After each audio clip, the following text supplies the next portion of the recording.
And it's really having those one-to-one talks and seeing how you could coach these people, because you have to remember most of these folks have never worked from home before. Hey guys, welcome back to the Leadership Stack Podcast, the podcast for entrepreneurs by entrepreneurs to increase your leadership, teamwork, and profits. This is your host, Sean C., aka Mr. CEO at 22.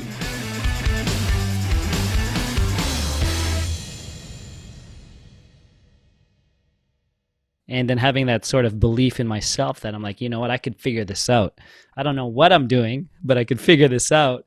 And then having that faith to jump and really conviction and trust in yourself. Edwin, I want to know, where do you get your target customers for your business Slingshot VoIP? How do you generate traffic, interest, views? Because you have a website, and I could see that people could just purchase one of your packages from the website straight away.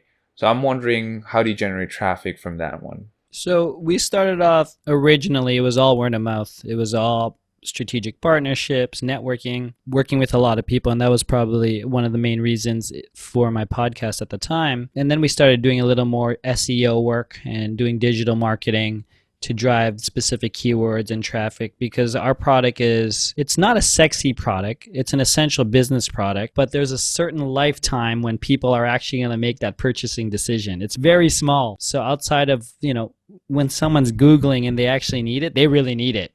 But then you're really in SEO world and digital advertising, you're really paying a lot for that click. Yeah. Like you're up against the multinationals that have lots of money that they're throwing at those AdWords. Yeah. So you can't play in that game. You have to really build a good brand and good person within, Toronto, within Canada, and really know, Edwin, I know that guy. He has this podcast and he also has this tech business. So that was one of my strategies.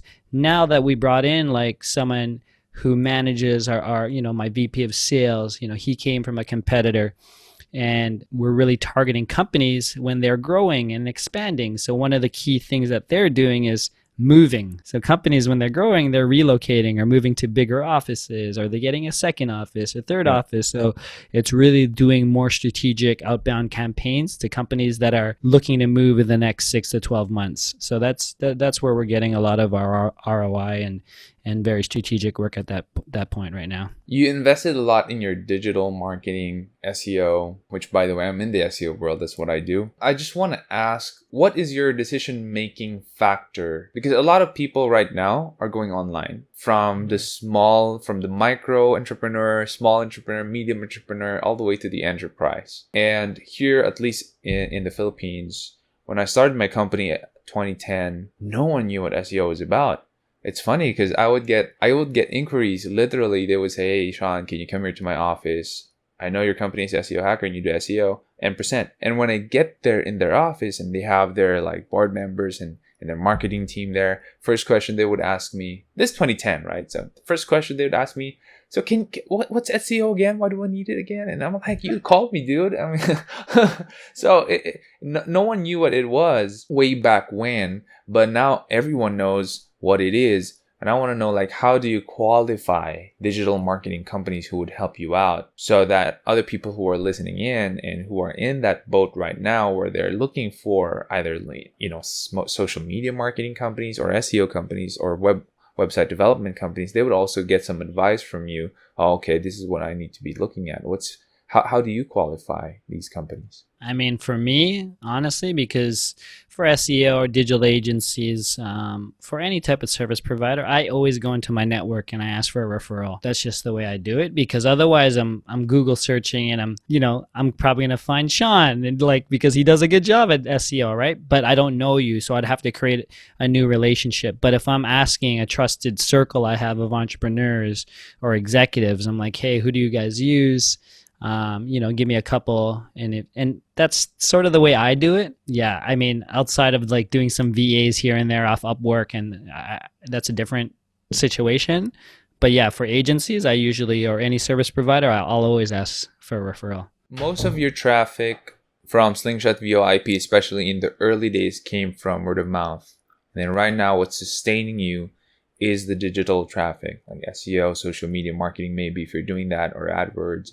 I'm wondering, since you are generating perpetual amount of leads right now, you're getting business, whether you're awake or asleep, how big is the team? And the reason why I'm asking this is I want to know how you lead them. Yeah, so for Slingshot, we're actually a small team. We're about 10 people right now. That's including like the tech team and stuff like that. Because B2B sales, it's still a long sales cycle even as the lead comes in, because sometimes the move is not in for 3 months or 2 months and do that. So when it comes to leading, we're actually we consciously made it a remote company when we launched way before COVID. So when it comes to leadership, it's all about communication and understand and trusting everyone to do their job and having all the communication tools to allow for it, right? And having a common goal. But yeah, I mean that's it in a nutshell. I'm not sure if you had a specific question on leadership or management. I'm gonna stem from your answer there. A lot of companies right now actually shifted to remote work. It just doesn't make sense to risk your people coming to the office. I mean, SEO Hacker, we used to have an office here in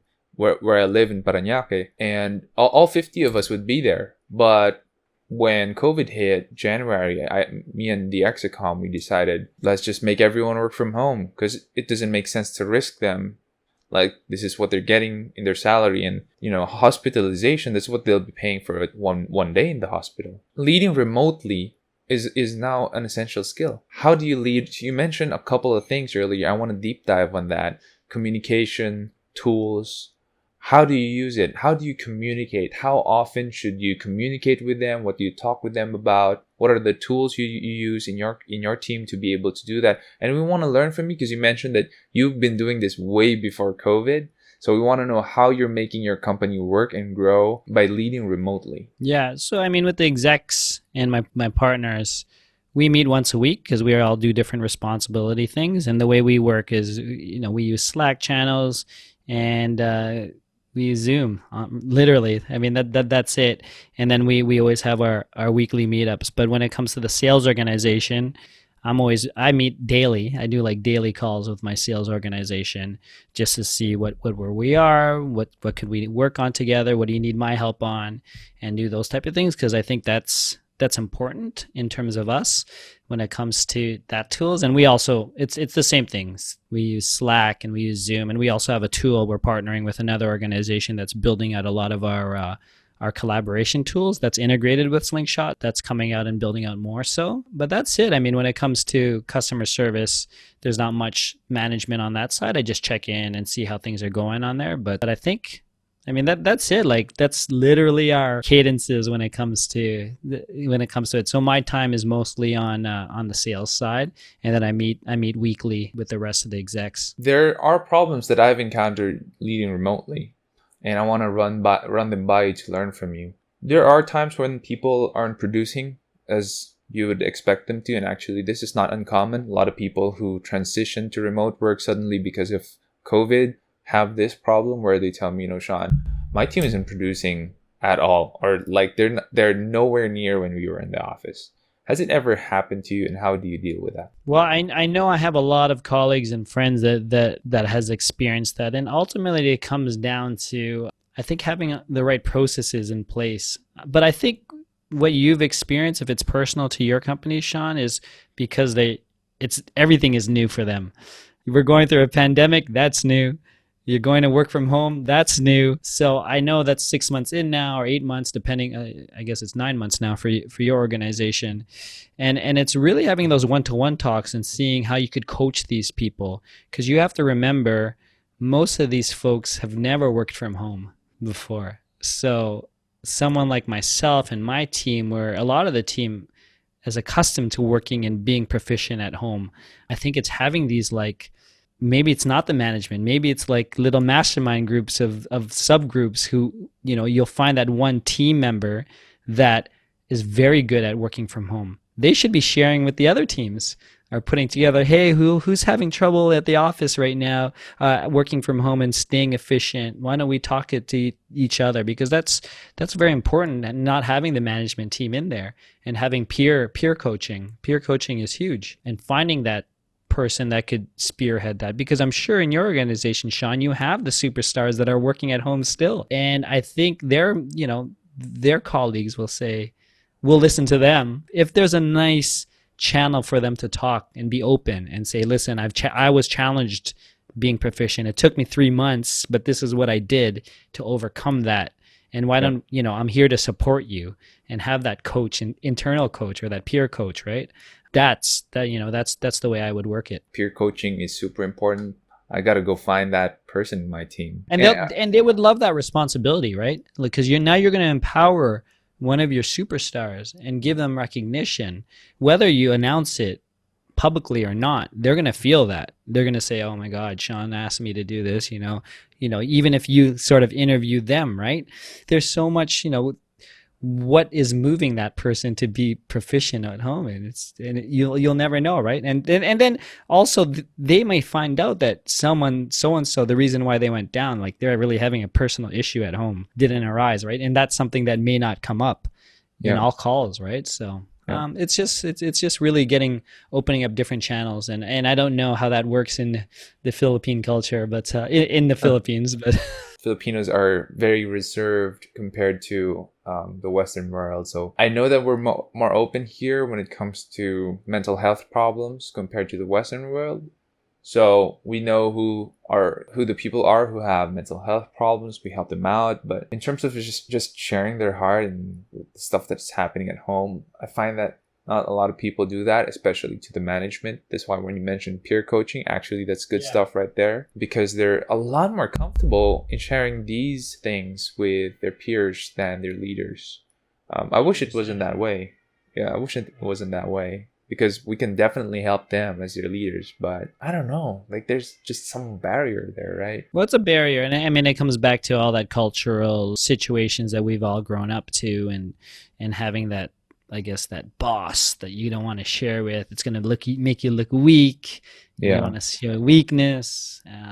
So I mean, there's a lot to do work there, but it's opening those communications somehow, right? And providing that safe space, right? Because it may be one small thing. You just don't know what's affecting that person. And then if you do know what it is, as an organization, as a leader, as a manager, like a direct manager, you'll know how to provide support for that person or these people, right? And then you could also forgive them if it's not at 100%, but they're at 80 now, which is good still, right? So but if they're at 50, at least these open communications will also allow for ways for the organization to move away from someone or them to improve, right? Like this, it's just putting those checks and balances in place. Edwin, I could see that your company is almost 8 years now. Really, congratulations. That is something that is super awesome. Not a lot of entrepreneurs look at it that way, but really the startup journey, I mean, 9 out of 10 businesses fail.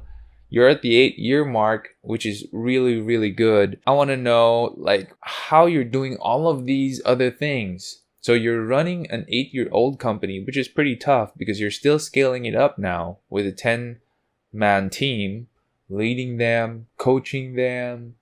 And you're doing Flashpoint Global, which is your company for your public speaking, thought leadership. And then you're doing the podcast, which is the business leadership podcast.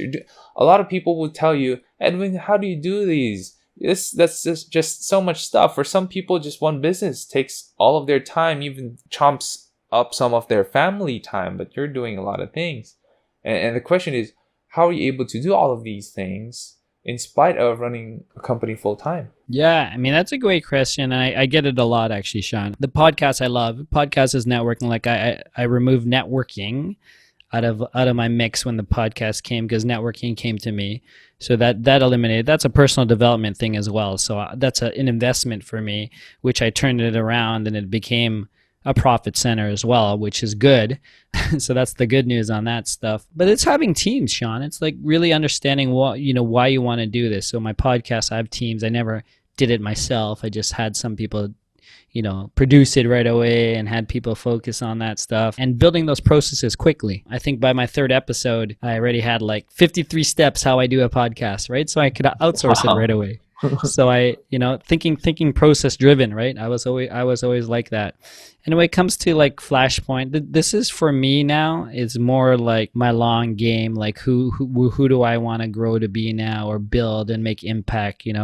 A startup, a tech startup's amazing. It's great for building yourself up, making some income, making some, intellectual property. But I think I have this calling where I'm like, I could teach and I could inspire and I could learn and I could grow like that and share things. And this is why I love to be on your show and learn from you and also talk about it. But I'm realizing though, Sean, with some of the work I've been doing over the last year, as I work with other coaches and people that has been working with me to build out, sort of Flashpoint and which way I want to build, is like I have been that person who's always been doing multiple things. I never realized that, but like you said, entrepreneurs, people are like, no, you got to do one thing. That's it, only one thing. But I've always been that person ever since I was young that had multiple projects, and I think that's what gets me working optimally. Because if I'm only doing one thing, I'm bored. And I'm like, this is it. I'll just do it later. I'll do it later. And so when I look back at the time in my life, when I was only had one main thing and nothing really going on, I was really not performing optimally because I thought I had so much time, right? So you just keep pushing it away. So that's just me. That's just knowing who I am. And I've been really doing a lot of work on that type of stuff. But yeah, I don't know if I answered your question or just babbled though.